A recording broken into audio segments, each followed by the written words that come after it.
Mi nombre es Rodrigo Hernández Caballero y voy a presentar el ejercicio 8, los puntos 6 y 7, que son el punto 6, realizar la simulación del motor, en este caso en excitación separada, donde se muestra el estado transitorio y estado estacionario, y graficar corriente de armadura, corriente de campo, par inducido, voltaje generado y velocidad angular.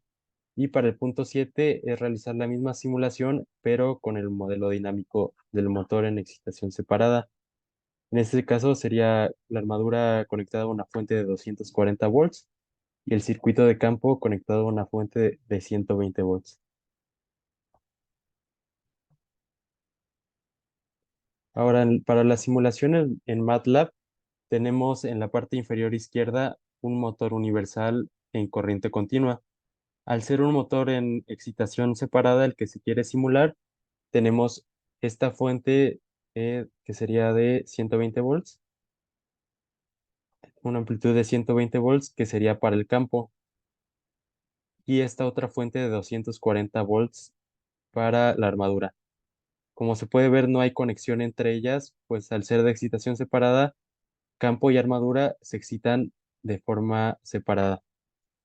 En la parte superior, donde dice TL, sería la carga. En este caso, para tener la carga máxima o la plena carga, se pone una constante de 1.8 por 1.2 por 55, que 1.8 sería la inductancia mutua, 1.2 sería la corriente de campo y 55 la corriente de armadura. Esta sería la simulación del motor con excitación separada. Ahora en la parte superior tenemos lo que es la simulación del modelo dinámico. Este es un bloque donde se introducen primero el valor de las constantes que tenemos aquí igual en el motor universal, que serían los parámetros, que tenemos una resistencia de armadura de 0.4 ohms, una inductancia de armadura de 0.012 henries, una resistencia de campo de 100 ohms, una inductancia de campo de 120 henries, una inductancia mutua de 1.8 henries, una inercia total de 1 kilogramo por metro cuadrado y los demás parámetros están en cero, que sería lo mismo que metemos al modelo dinámico del motor.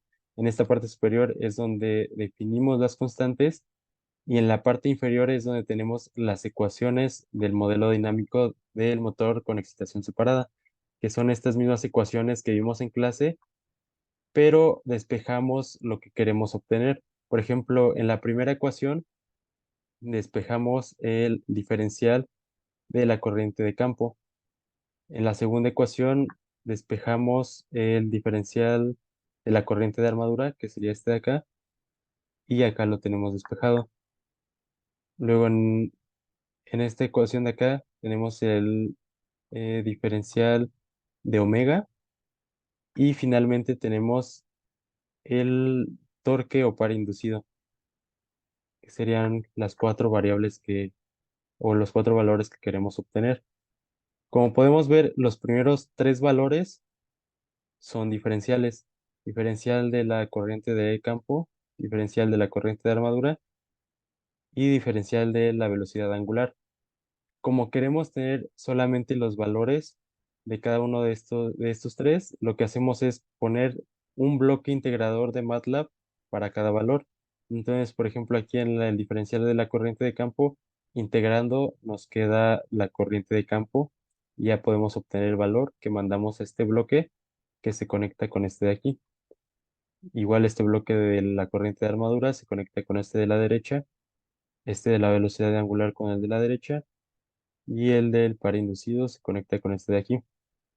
Posteriormente, lo que hacemos son los valores obtenidos de la simulación del motor universal, las conectamos desde el bus de datos que nos manda. Primero los conectamos a los displays para saber qué nos da la simulación y luego conectamos el bus de la simulación del motor universal, lo conectamos a un multiplexor por cada valor. Por ejemplo, aquí en esta parte que nos da el par inducido, conectamos el par que nos da la simulación del motor universal con lo que nos da el modelo dinámico. Y así ya podemos comparar en esta parte con gráficas lo que nos dan ambos modelos. En la parte de la velocidad angular, lo que ponemos es un bloque para transformar de radianes sobre segundo a RPMs. Los demás los dejamos tal cual están, pues las corrientes nos dan en amperes y el par inducido nos da en newton metro. Entonces, una vez que salen las comparaciones de los multiplexores, ahora sí ya podemos tener las gráficas. Lo que obtenemos es en las líneas rojas, es la parte que nos da la simulación del motor. Y lo que nos dan los círculos azules es lo que nos da el modelo dinámico. Entonces, si podemos comparar cada una de las gráficas, vemos que quedan prácticamente, queda lo mismo en la parte de la simulación del modelo dinámico que la simulación del motor. Entonces quedan las mismas gráficas y ahí se puede ver cómo se sobrepone. Luego, por ejemplo, en la corriente de campo, se alcanza a ver en estos puntos azules cómo tiene una parte transitoria donde la corriente de campo es menor y aquí se estabiliza y llega a la parte estacionaria, donde la corriente de campo es de 1.2 amperes. Se puede notar mejor en la corriente de armadura, donde empieza en 600 amperes, que sería para el arranque, que necesita mucha corriente para el arranque del motor. Empieza en 600 amperes y cae rápidamente a los 0.2 segundos, ya se encuentra por abajo de los 100 amperes. Entonces se puede ver cómo es una gráfica amortiguada. Empieza en los 600, se empieza a amortiguar y llega al estado estacionario, donde es prácticamente una línea constante de aproximadamente 60-70 amperes.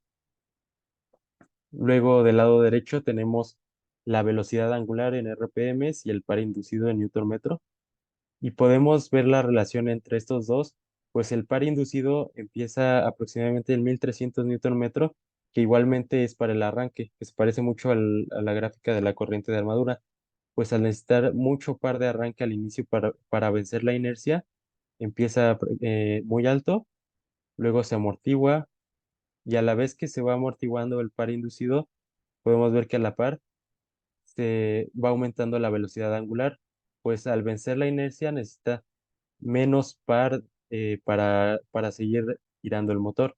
Entonces tenemos aquí un par de arranque muy alto, se amortigua la señal y llegamos a un estado estacionario. Es lo mismo que pasa en esta gráfica de velocidad angular. Tenemos velocidad cero, se rompe la inercia con el arranque, empieza a aumentar la velocidad, se amortigua hasta que llega a un estado constante que sería el estado estacionario. Entonces vemos cómo pasa de los estados transitorios, donde hay mucha variación, generalmente empieza en un punto alto, que es lo que necesita para el arranque, se estabiliza y llegan todos al estado estacionario. Posteriormente también tenemos el voltaje generado, que muestra el mismo comportamiento. Como inicia en 0 volts, empieza a subir, igual aquí hay un comportamiento amortiguado y aquí tenemos el estado estacionario.